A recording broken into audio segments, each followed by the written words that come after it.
the Book of Basketball author, Bill Simmons. Bill, great to see you. It's great to be here. Nobody is more impressed than my 11-year-old son, who can't believe that he's playing a video game and gets to hear my voice when he hears my voice just yelling at him normally. Now he gets to hear me break down basketball.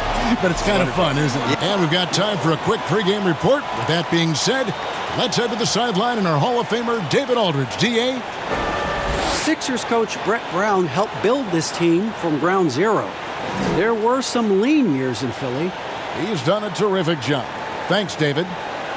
Bill, when you project Embiid, a healthy Embiid, how good can he be? Talent-wise, the best center of this decade. You know, I think every decade has one or two centers. The 90s had a bunch, but Shaq was the guy for a long time. He kind of abdicated. Dwight Howard had a really nice run there for a while. Then he kind of faded away. And then there really hasn't been that total package center. I think Embiid's the closest. He had stretches in the playoffs last year where he was terrifying. You know, he takes over games for 6-minute stretches like any prime center you want to name. The problem is, can he sustain it? Can he play a full schedule? Can he not rely on the three-pointer as much? And can the focus stay there, perhaps, too? The mental side. The mental side, and this is something with Simmons, too. These guys have not been on winning teams during the course of their career. They haven't won a lot. Magic Johnson came into the league. He won in high school. He goes to college. He wins the title in college. He goes to the Lakers. They win in his first year. He has all these reps of winning. Simmons and Embiid haven't won anything yet. And learning how to win is its own kind of skill. And a look at the starters for the Hornets. Rozier and Monk, they're the backcourt. Michael Kidd-Gilchrist out there with Bridges, and it's Zeller in at the center, locking down the middle. And for Philadelphia, the talented combo up front, Horford and Embiid. Simmons is out there with Harris. For the three, and the three ball is good. He's got 5. I tell you what, I love the unselfishness of Ben Simmons. This guy delights in setting up his teammates, and if they're open, they get the ball. And now the first timeout called here for the Hornets. They're moving on after the tough loss they took at the hands of Miami. Well, I felt like they were never on the same page defensively in that one. Gave up way too many easy shots. And, you know, that's all about effort, and I'm sure their coach let them have it for the lack thereof. And the new power rankings are out, with the regular season coming to a close. You take a look at the Nets. They sink a little bit here in the rankings, still, though, remaining in the top 5. And right now for Philadelphia, they've taken this ride all the way down the stretch. Few people thought they could maintain this astonishing display of dominance. And it's Rozier missing. And that is a textbook example of how to defend your rim. And, you know, guys, I love his fight and grit on the interior. I mean, he never lets a shot go uncontested. Bill, if you were just hired as a GM, which franchise would you model your approach after? I really like what the Clippers did the last couple of years when they realized they didn't have quite enough to win the title. And instead of just being beholden to being darn close but not quite, they actually blew it up and tried to figure out how to create cap space, find some young players. And still stay competitive, build so they kept the momentum of their franchise. Yeah, they stumbled into a situation where they had a lot of flexibility no matter what. I think the Celtics before them did the same thing in the mid-2000s. They're just trying to find assets and figure it out on the fly. That's the approach I would use. I would never fully commit one way or the other to anything. The goal is to try to accumulate assets and figure out what you have. And I think the smartest teams do that.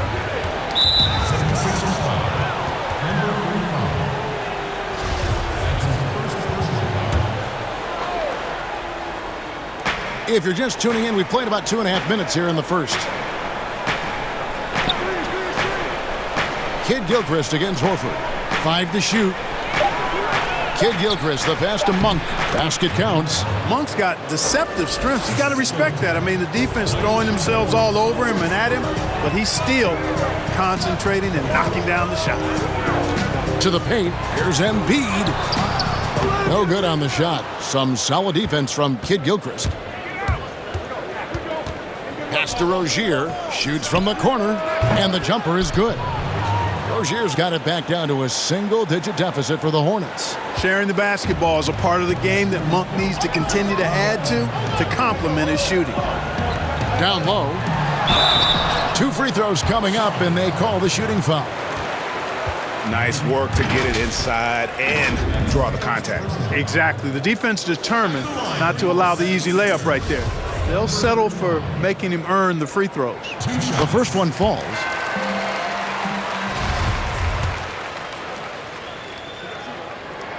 That's also good, so he hits both free throws. Already a very confident player. Knocking down those free throws only fuels that. Rozier against Simmons. Rozier looking around. Passes it to Monk. This one for three. It's hauled in by the 76ers.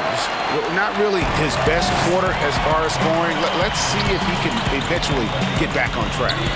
Seen a handful of players land the Supermax contract bill. By and large, how do you see those deals working out? It's tough. Nobody's really been happy with it yet. You know, it's so much money and it's such a big part of somebody's salary cap, and you're just kind of handicapped with it. And we've seen John Wall was the worst case scenario of it, but the situation Charlotte was in with Kemba Walker, where he makes the All-NBA team and now his Supermax is $240 million instead of $180. Like, that's crazy. Yeah. And in a salary cap league, to pay $50 million a year from somebody is just nuts. It compromises the ceiling of the team. So the Bucks are going to be in this position with Giannis, where he's making $55 million a year and the cap's $120. How are you going to put a good team around? You can't maneuver. You can't. So I would put a wrinkle in there that I would make the Supermax, whatever, pay the player whatever the number is, but it only counts for like $32 million or something. Make it so that it's not prohibitive. A percentage of the total cap. Yeah, make his cap figure is 32. Even if you're paying him 55, and then that way people could compete better. Fires from deep. It's hauled in by Harris. And the 76ers with possession. They're on an 18-6 run. And that one drops. Simmons got his second bucket. Displaying intensity right off the opening tip, especially on the offensive end. Tell you what, forget about easing into the game. They came out with guns blazing. Now Monk. 20 points for him last game against Miami. And that one, good. Not only a jump shooter, Bridges also dependable at knowing how to get it done inside. From the arc. No good that time. And the Hornets now going the other way. Last time they met was in Charlotte. Well, if they want to avoid the outcome of that first meeting, they'll need to be stronger on the glass. They were completely outmatched in the last one. And sometimes that can be a motivating factor. May very well light a fire under them tonight. Nobody likes to be dominated on the glass like that. Oh, this is the kind of start they were hoping for. Yeah, shots falling, off to a very good start offensively as a result. The 76ers shooting their third free throw shot of the game.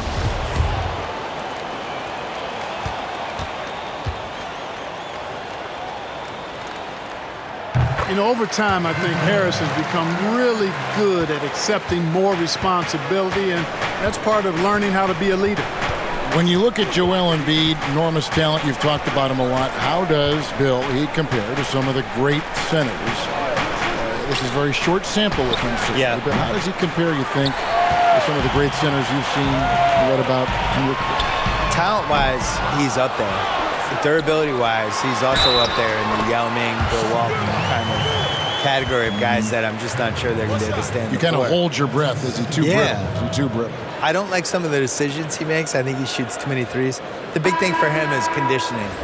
And until he takes that seriously, he's just going to have a ceiling on his career. I think if you go back and you look at the tapes of him in Kansas, and he looks like a young Kevin Garnett. I mean, he's 50 pounds lighter. His body's completely different. Completely different. Oh, my gosh. And he's just carrying a lot of weight. And I felt like during the Celtics series 2 years ago, I thought he wore down at the end of those games. So he's got to figure that out because that's the thing that's holding him back. Hornets trail by 18. Poked away and stolen by Richardson. Ahead for the finish and slam dunk by Harris. Their play on both ends has been superb. We'll see if they can maintain the momentum. And, you know, nothing like getting an opponent on the ropes early. You love that if you're on that side of the scoreboard, and they are landing some haymakers now. Williams kicks to Monk. Knocks it loose. And it's out of bounds to the Hornets as Charlotte retains possession. Mike Scott's checked in for Philadelphia. Korkmaz comes in for Harris. And then for Charlotte, Hernan Gomez comes in for Zeller. And Bacon subbed in for Miles Bridges.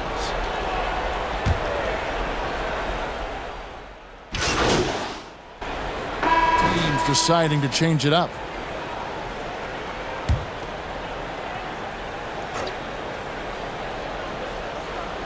Here in the second quarter with a little over a minute gone. Kid Gilchrist the pass to Zeller.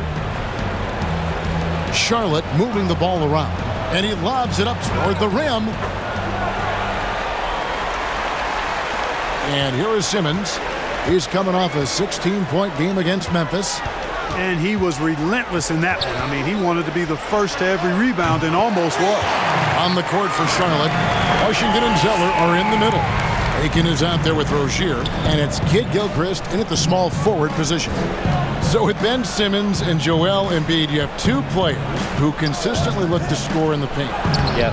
What's the best way, do you to blend those two talents? Trade Ben Simmons. I think that would be the best way. I don't think long term that this is a fit together because he can't shoot.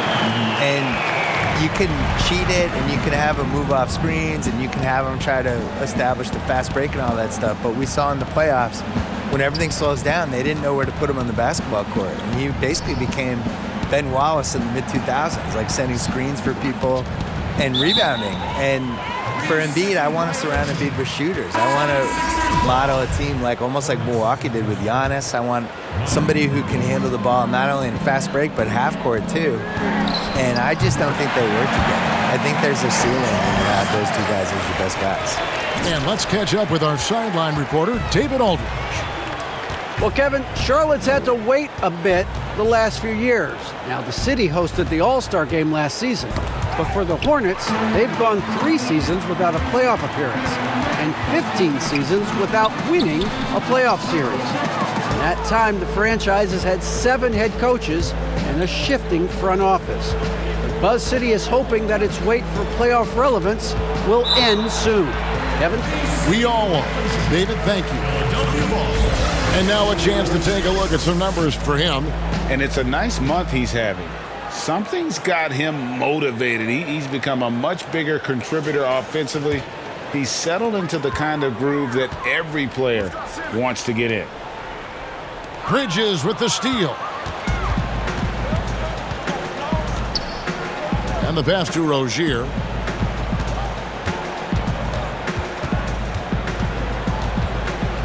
To the inside. And the dunk by Zeller. Well, if you don't take care of the ball, fellas, that's what can happen. Absolutely, Greg. That makes the turnover even more painful. What, you mean the throwdown at the end? I'll tell you what, fellas, I mean, the highlight shows are going to pain them even more. He's found his rhythm from deep, and you can see the confidence. Yeah, I'd be confident, too. As a matter of fact, I mean, if you're stacking up threes the way he is, I mean, he's doing all this work from behind the arc. Bacon's shot is off. They've shown some strength in the paint today. Their work on the boards has been impressive. Guys, that's putting it mildly. I mean, they've been absolutely dominant. And a hard finish there, guys. Yeah, and only one hand needed for that one. Sometimes that's all you need. Bill, it's no secret that your heart lies in Boston. Just what was it like growing up in and around that area? Well, it's definitely the reason I like sports as much as I do, because it's so sports obsessed. A lot of it is cold weather stuff, I feel like. That's great. Where there's 5 months a year that just stink, and then there's 3 other months that, it's just smoking hot and humid. And so the sports makes everybody kind of crazy because you're crazy anyway. But there's nothing like being in Boston when something good's happening, like Celtics making an NBA playoff run, or the Bruins making a cup run. The Red Sox in September when the Yankees are coming to town, or the Saturday before a Patriots game. You can kind of feel it as the community of it. That's the difference between here and a place like LA. It's formed you as a professional, right? Absolutely. I mean, yeah. And Batum kicks to Bridges. 6 to shoot. Out to the right wing. Will it go? That's good, and it's Rozier with the assist. Bridges has got 5. they're having more success from three-point range here in the second after a rough first quarter from deep. They get it back. That's not the type of opportunity he fails to convert very often. Here's Batum. Second shot opportunity. Shooting foul as the whistle blows. He'll shoot 2 free throws. That's on Ben Simmons. Boy, I like the aggression from Batum, getting in there and forcing the defense's hand. At the line for 2.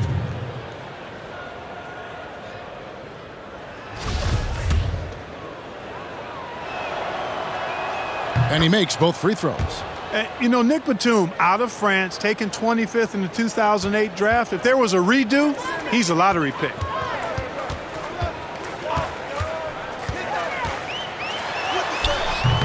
That shot off. Some solid defense from Kid Gilchrist.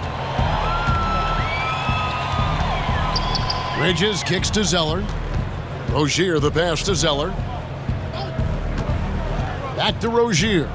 A great 1-2 punch. Beautiful pass and nasty jam. And one step ahead of the defense with that solid screen. And then Greg, the monster dunk to finish it off. Boy, picture-perfect teamwork that time, guys. One guy sacrificing for the other. That's how you succeed in this league.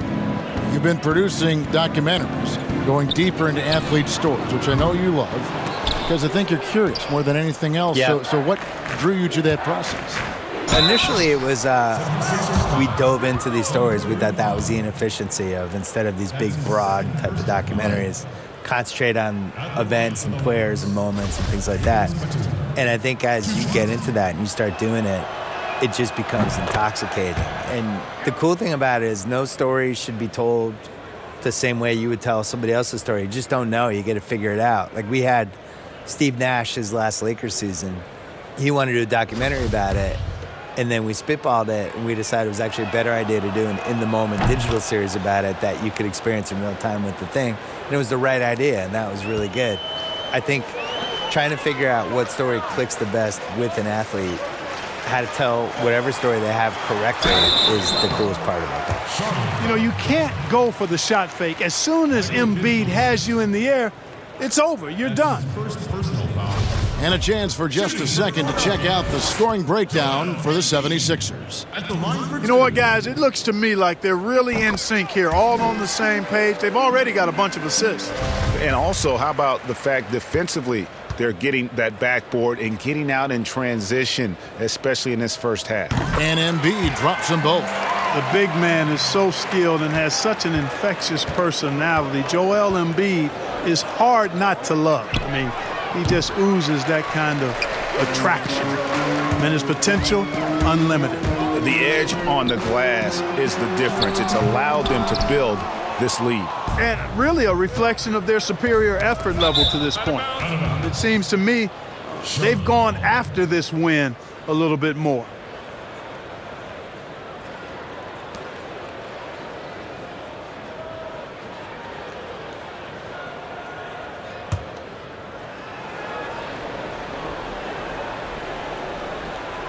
Here's Zeller. He had a 12-point outing in their last game against Miami. And he was relentless in that one. I mean, he wanted to be the first to every rebound and almost was. Rozier for 3. He'll name a couple past superstars that didn't always get enough credit for being as dominant as they were. Moses Malone would be my #1 pick. Probably the best player in the league for 5 years. Dominant in '83, they won the title in Philly. Really gave Kareem a lot of problems and was just awesome and has now just been swept under the rug. Nobody even really remembers. So I would go with him first. Ever.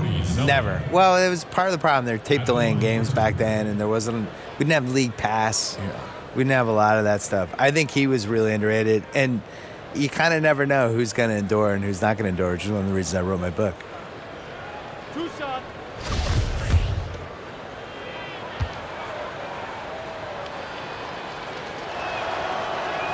First one falls for him. And they're getting to the line a lot in this quarter, guys, and it hasn't been by accident. Yeah, I don't think it's an accident that aggressiveness correlates with playing better. So the aggressiveness is starting to pay off.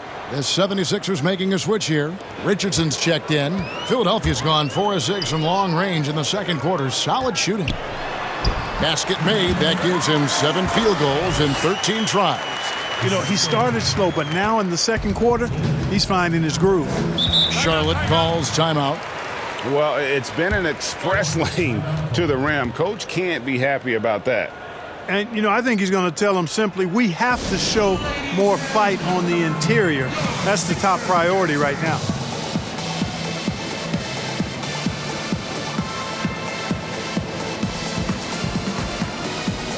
Marvin Williams is checked in for Michael Kidd-Gilchrist. And let's see the stat sheet here on Joel Embiid.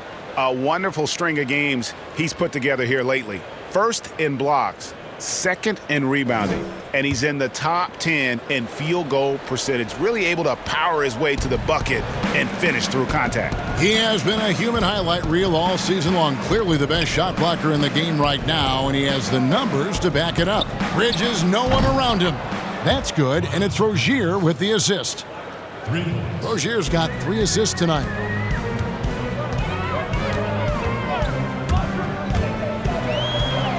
He watches it go through the hoop for his 8th make. Now 8 for 14. Guys, this has been an incredible performance this quarter. I mean, he's getting the ball where he likes it and wants it and just going to work. +8 in the rebound differential. One more reason why they're in control. Yeah, double-digit advantage on the scoreboard. They've taken the initiative. They've played, I think, with more purpose so far. Yeah, gets a finger on it, but just can't quite come up with the steal. Clearly a careless pass. He got away with one there. Here's Horford. Zeller grabs the board. Zeller's got his 4th rebound in this one. Bridges passes to Rozier.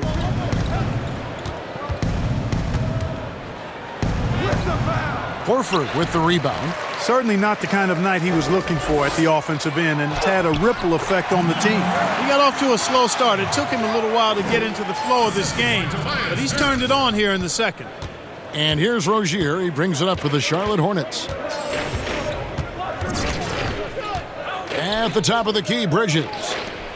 Zeller trying to free himself up, and it's Rozier that time on the assist by Bridges. And guys, they continue to put a lot of pressure on the interior defenders with their work down low. Philadelphia moving the ball around. And they double up Embiid. It's Richardson on the wing, and they pick up 2. Richardson's got 6. Boy, the floor awareness and passing ability of Embiid, very impressive, and he continues to grow as a passer. Here's Richardson. It's rebounded by Charlotte. Now, here's Bridges. 8 points for him. Kicks it to Zeller. Pass to Rozier.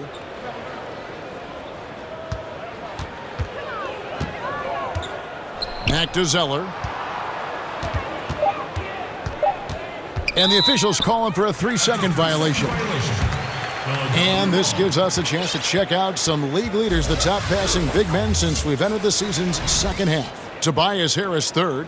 And these are some of the most complete players in our league. I mean, they're not just traditional score and rebound big men. They can beat you with their passing as well. And their teammates know to always keep moving on the perimeter because the ball will be coming back out to you if you work yourself free. You're looking at some of the masters of the kick-out pass right there. Here's Batum. Good work defensively by Horford. And he did everything he could to make that shot as difficult as possible. And you know what, guys? That will pump him up because he takes a ton of pride in what he does on defense. Bridges against Horford. Rozier kicks to Zeller. There's 1:40 left in the first half. 5 on the clock. Batum passes to Rozier. Charlotte needs to get a shot off. Those 3-pointers off the mark. Well, Bill, I know you've got to run. Marvelous to have you on the program. Wish we could do it more often. Let's do it right now. I don't have to run. Can I stay? Yes, you can All always right. stay. I don't want to leave. You have a free ticket here anytime I you want want. to stay, please. The microphone's always open. Thank you. And Clark, you know what? Bill will always give you a great point of view. And you know what? I think he needs his own barbershop talk show, Kevin. I mean, he's done everything else in media. Go barbershop on him, Bill. Here's Batum. And it's Philadelphia with the rebound. Horford's got 5 rebounds tonight. And he uses the glass on the layup. He's got 26. Nice pass there to set that basket up. The Hornets shooting has been a little ragged, just 38% from the field.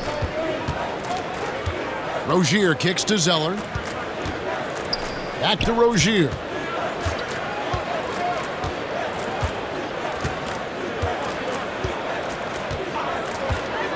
Back to Zeller. No good, and they can't put an end to this drought. Pass to Horford. Over Rozier. Here's Embiid. Hornets with the rebound. Zeller's got 6 rebounds in the game. Here's Rozier. 17 points for him last game against Miami. And made a big mark at the free throw line as well. He got himself to the strike a lot and cashed in when he had his chances.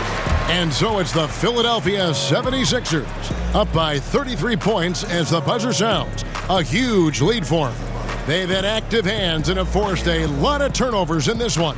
We've got more in store for you right after this.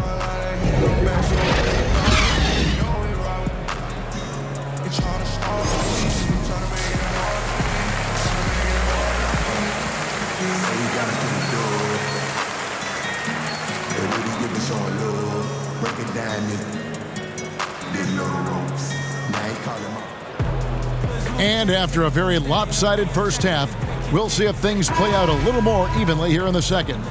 Analytics, Clark, are such a major factor for coaching staffs and scouting staffs, and plenty of microanalysis to go around. But some statistics can actually be a little bit misleading, don't you think? Yeah, I agree with you, Kevin, and you can torture the numbers to say whatever you want them to say, so you have to be careful. I think there's a great place for analytics in the game. It's very useful in some areas, but you have to balance it. There has to be a blend there. Take, for instance, shot blocking. Just because you don't block a shot, that sometimes can dismiss what changing shots do to a team's defense or for a team's defense. The number of threes being taken. Effective field goal percentage is more important than raw field goal percentage because of threes. The talented combo up front, Horford and Embiid. Simmons is out there with Tobias Harris. That's the group on the floor for Philadelphia. Just impressed with the teamwork out there, setting the table for one another. 5 straight baskets, Greg, resulting from assists. They're playing as one unit out there. He made the only free throw attempt he had earlier in the game.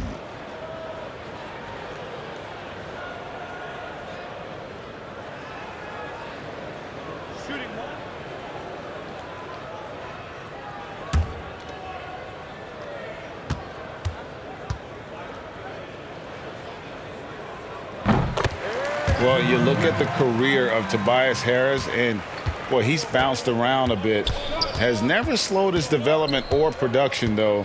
You put him anywhere, and he'll find a way to help his team. No coverage that time. And that's 11 points for Miles Bridges. Just so precise off the pass. I like how Bridges prepares himself to shoot as the ball is coming his way. Fires the 3. Good on the three-point shot. And with Harris, he's been moved so many times. You know what, Greg? You forget he's still quite young. Yeah, I mean, he really is just starting to enter what should be the prime of his career. Has improved every offseason and is a great rebounder and scorer. And it's Rozier missing. Boy, that is awesome defense, guys, against a capable finisher. Well done. I'm sure the coaches love that. Gets it to go from beyond the arc. And when they've gone to him, he has come through big time. You got to keep getting him touches. Monk, the pass to Bridges. Here's Rozier.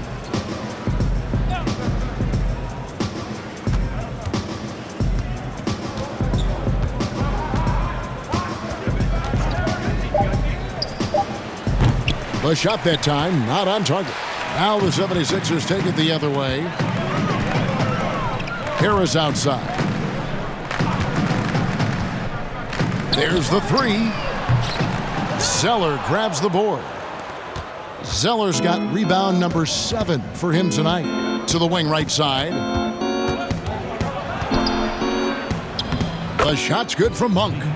Monk's got 11 points. We know he can shoot deep, but he also has a nice touch inside. So Monk has a lot of confidence wherever he's shooting the ball from. The assist totals, Kevin, just continue to grow. They're way ahead in that category. Ball movement has been flawless. Clearly just an example of a different mindset between these teams. Hernan Gomez is checked in for Cody Zeller.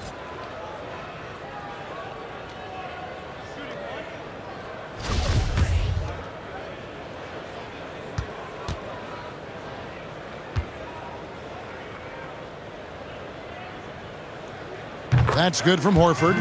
Over the last decade or so, the Hornets haven't had a lot of success, Clark, in the draft. Well, you take a look at it, guys, and they've traded away a multitude of picks, and picks that have turned into guys like Shai Gilgeous-Alexander, Tobias Harris, two outstanding young players.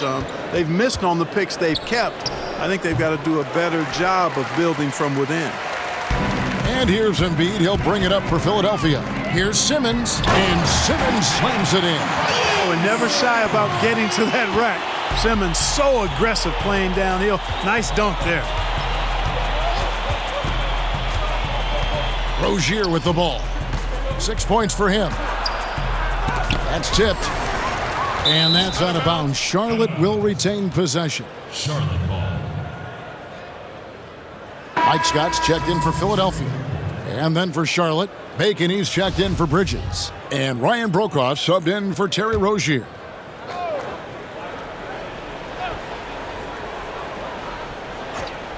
Little under 2.5 minutes off the clock now here in the third. Down to 5 on the shot clock. Here's Bacon.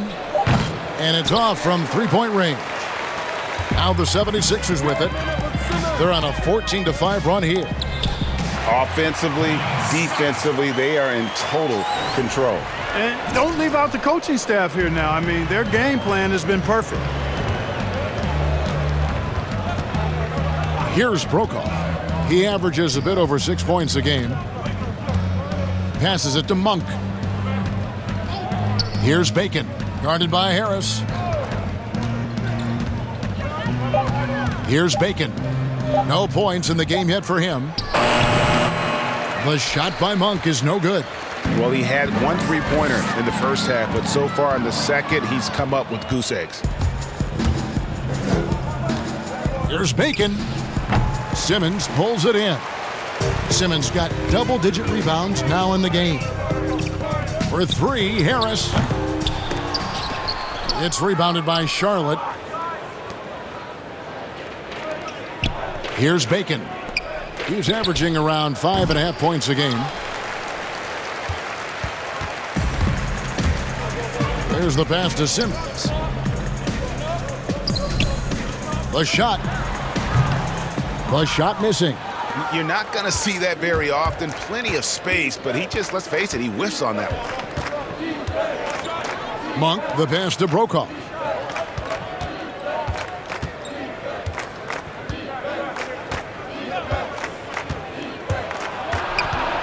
Pass to Bacon. Can they get it? Cans it from downtown. Really good job there. That's the definition of the inside-out game. Okay, well, let's go down to David Aldridge for a report from the sideline. Kevin, Josh Richardson has made himself into one of the top defensive wings in the league. Richardson says there's a certain competitiveness that comes with being a good defender. The defensive end takes will, and I have a lot of it. Kevin J. Rich is self-described as super competitive, and that edge is what drives him. It sure is. That's what it takes. Thank you, David. They swipe it. Fast break, Philadelphia. Here's Harris. And contact on the shot, so he'll be shooting free throws here. You know, you can't get overly physical with Harris because once you do, he turns it against you and uses it for his good. Well, how do you think great coaches go about making that connection with their players? Well, it starts with being candid and holding the player accountable. Great players want to and need to be coached, and great coaches find a way to do that effectively for that individual and for the team. To the middle, there's Bacon. Well-timed pass, and he goes straight to the bucket for the layup. Bacon's got his second basket of the night. Yeah, you know Monk can shoot it, but it's really critical that he continue to develop as a passer, and nice to see him making a good pass like that. And he got loose from the three-point range in the first half and showing signs here that he's still got the flow in the second. Pass to Hernangomez. Here's Bacon.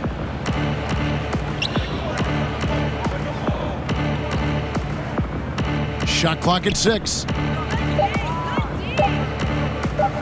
From deep.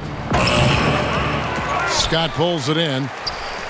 And the 76ers with possession. They're on a 20-7 run. And it's out of bounds. The 76ers able to retain possession here. And a look here at the scoring trend over the last several months for Rozier. It's been surprising to me to see him take a little bit of a tumble lately in terms of what he's doing for them offensively. The points just haven't been there for him like they were a few months back. The defenses he's facing have adjusted to him, and he hasn't been able to make his own adjustments. Back to Hernangomez. That one goes in. Hernangomez has got his second basket. And that tells the tale here today, guys. Throughout this game, they've been able to get the ball in tight and finish. And the layup's good off the glass. Boy, he's really been on a roll this quarter. Seems like everything he throws up is finding bottom. Charlotte shooting a troubling 38% in the third. Not the finest work of this offense. Here's Brokoff. Back to Monk. Fires for 3. It's hauled in by Harris. It's almost like he's trying to make things hard on himself. You know, he's just got to slow the game down, try to get some easy ones. Tell you what, fellas, like seeing Harris be engaged from there. I mean, refusing to settle for the simple layup. Nice finish. Brokoff passes to Monk.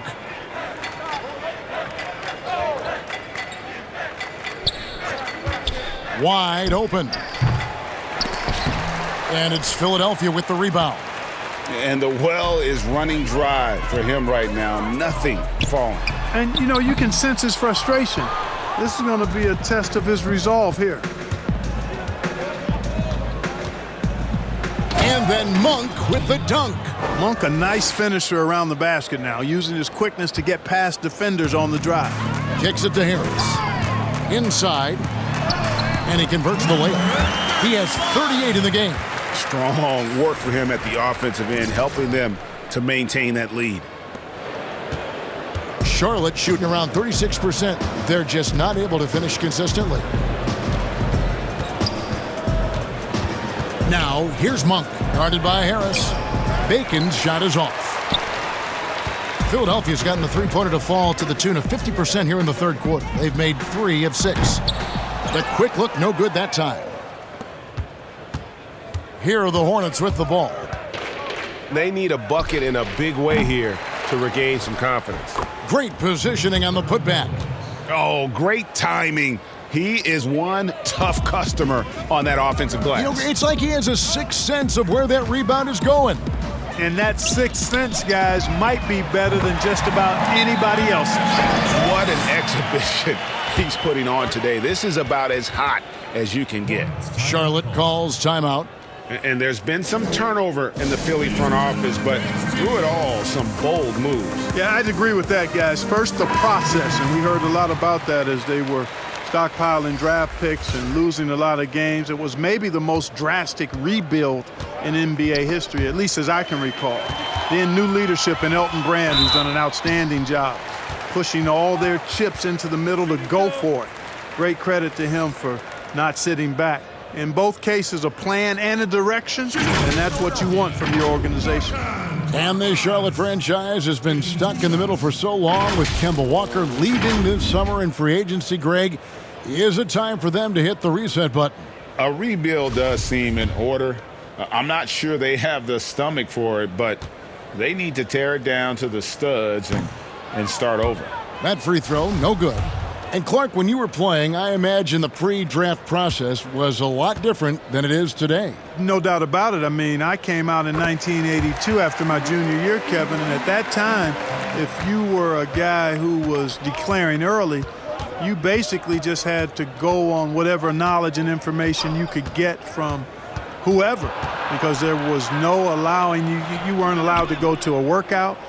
Teams could interview you, but there were no on-court workouts, so it was totally different than today. Man, that's sure got to be a load off his mind after not hitting a single three-pointer in that first half. Good on the bucket. 43 points in the game. I'm sorry, that's poor defense down low again. It's been a mismatch thus far in the paint. I'd agree with you, and I don't think they expected this one to be a game where they would get battered inside like they have. Bridges shot. Good. A dangerous score from just about every area. Bridges very good at capitalizing in a number of ways. Puts up a three. The Hornets pull it in. On the wing, Batum. Down low. O'Quinn trying to free himself up. And there's Bridges on the assist by Batum. And, you know, he's enjoyed the kind of day you expect in terms of shooting the basketball. He can bring them right back into this game. And after really leaning on that three-point shot in the first half, seeming like they're just getting away from it here in the second. More of the shots coming from the interior. Rozier against Richardson. Here's Bridges. And Philadelphia grabs the miss. Horford's got rebound number 7 for him tonight. With a floater, and that's 2 points on the layup. Korkmaz has got 8 points. And they're passing the ball very crisply here. Outside, Batum passes it to Williams. He dishes it to Bridges. That shot, no good. And the 76ers go the other way with it. Lets it go from deep, but they recover it. Just 1 second between the shot clock and game clock. Drains it from beyond the arc.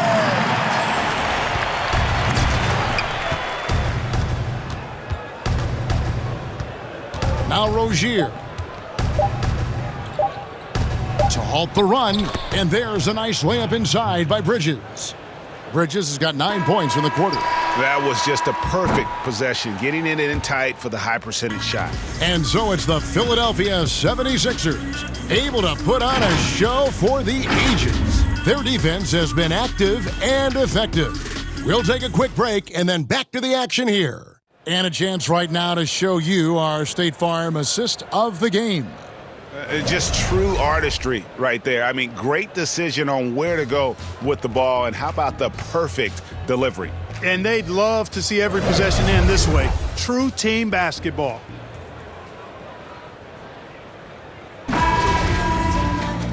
And there may not be a lot of drama down.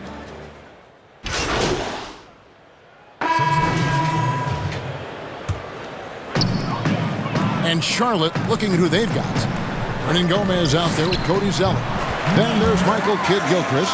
And there's Monk. And it's Batum in at the 2. You know, they're looking good, really good right now because of him. He sees this game by the throat, and he's squeezing hard. Charlotte calls timeout. And coming into this season, questions about whether the Sixers could retain their star players. Well, Greg, they shuffled the decks, but they still have great talent. Swapping in Al Horford for Jimmy Butler, Josh Richardson for J.J. Redick. The Sixers still in the mix to come out of the East. And some changes here for the Hornets. Dwayne Bacon comes in for Kidd-Gilchrist. And Ryan Brokoff subbed in for Nicholas Batum. Mark, should the NBA consider widening the court to even out the value of those corner threes? You know, that wouldn't be a bad idea, Kevin. But I also like the fact that there's a deep three at the top and on the wing. And then you've got a little shorter three if you can get to that corner. Widening the lane to make that three more in line or symmetrical with the deep three at the top. I kind of like having a short corner three. I agree with you.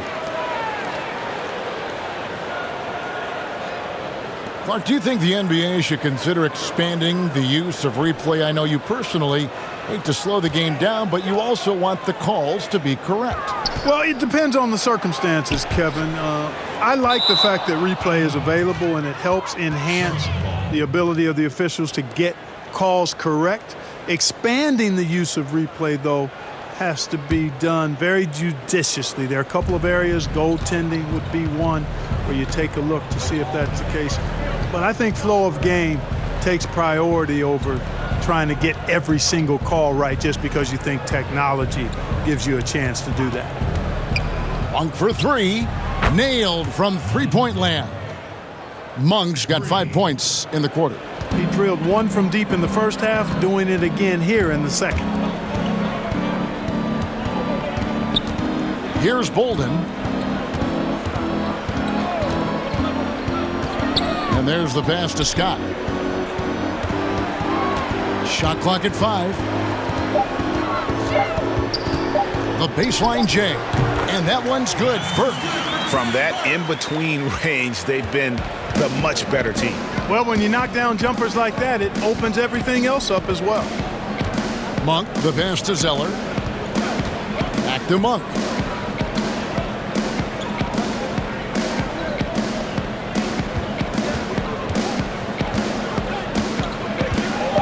To the paint. Here's Zeller.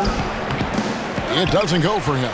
Nice D from Scott. For Philadelphia, they've gone 3 of 8 here in the fourth quarter. Here's Murray.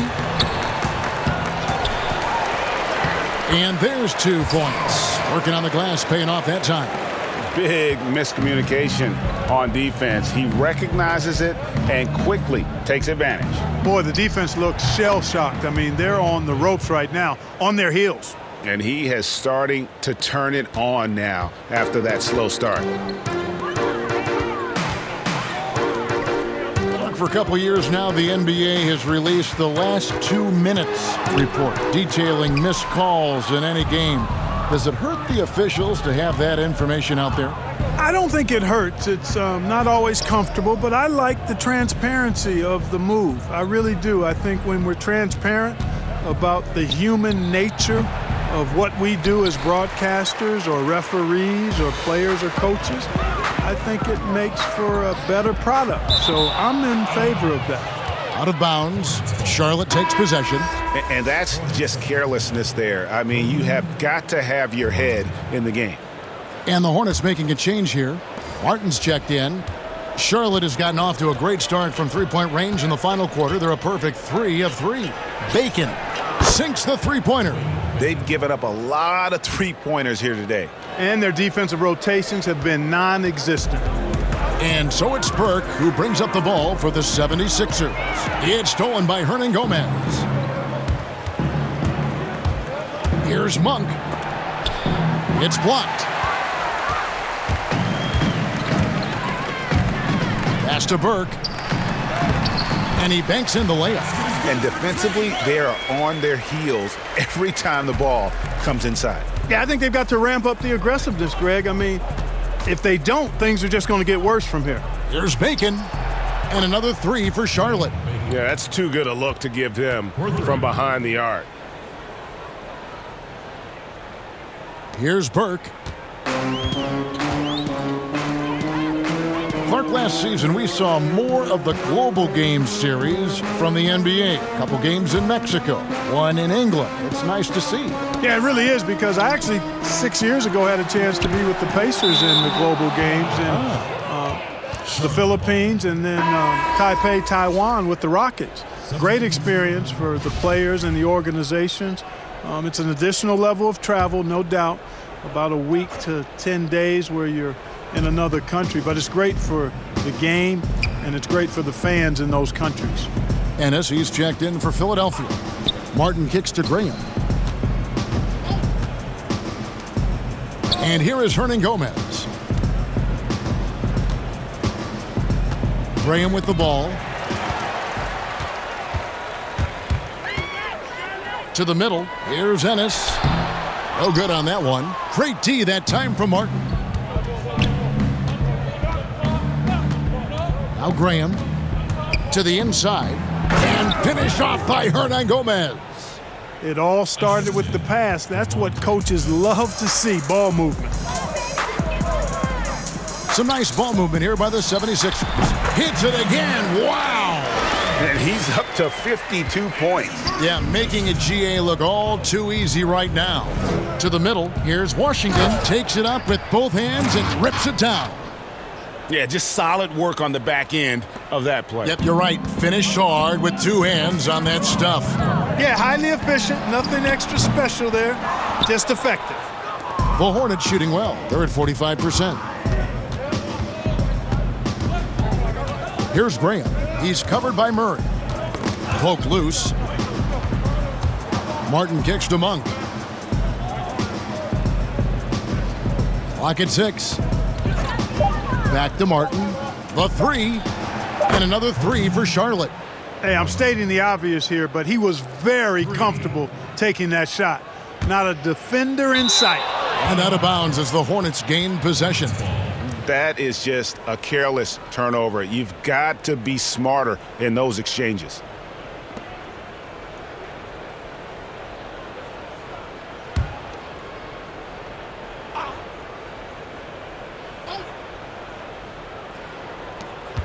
.132 left in the fourth. Clark, it feels like we're seeing more and more of this, but bench celebrations and reactions at both college and pro levels.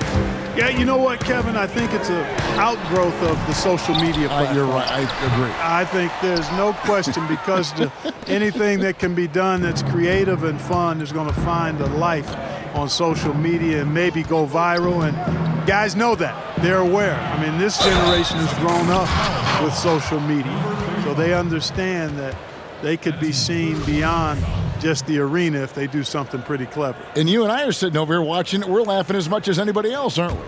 Oh, I'm not denying that it's fun. I love seeing it, actually. But on occasion, it does get a little carried away.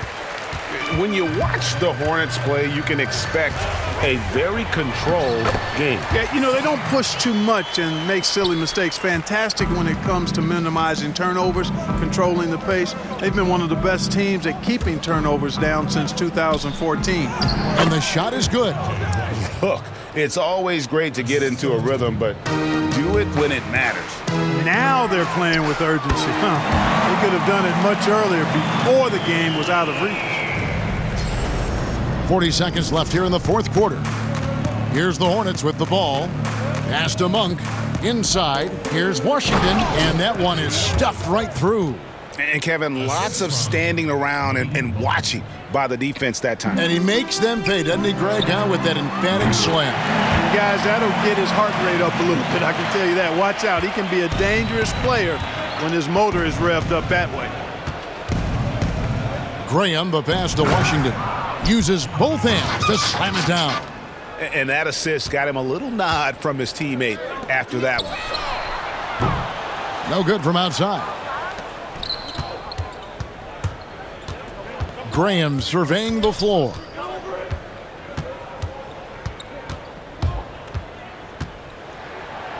Got a hand on it.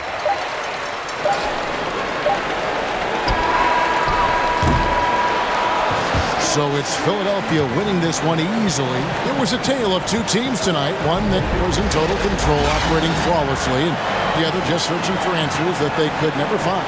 I mean, the energy here is just so tremendous. Fans involved from the get-go, and once they started to really pour it on, it was fun to see that rhythm from their perspective.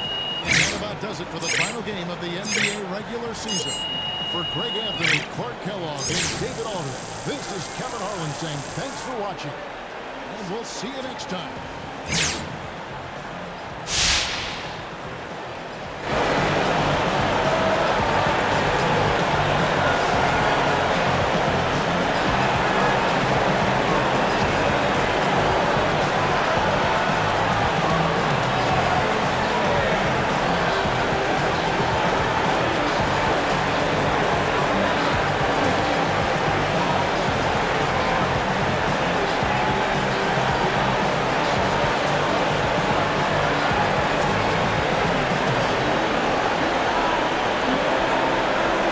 What's up, Shaq here. That was one of the best offensive performances I've seen this year.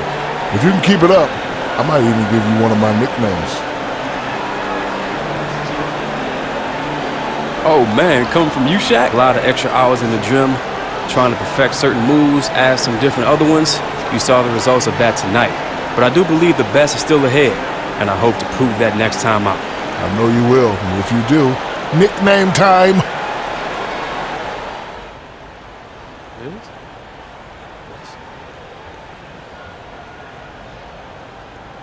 With tonight's win, you clinched #1 seed and home court advance throughout the playoffs. What does that mean to you guys?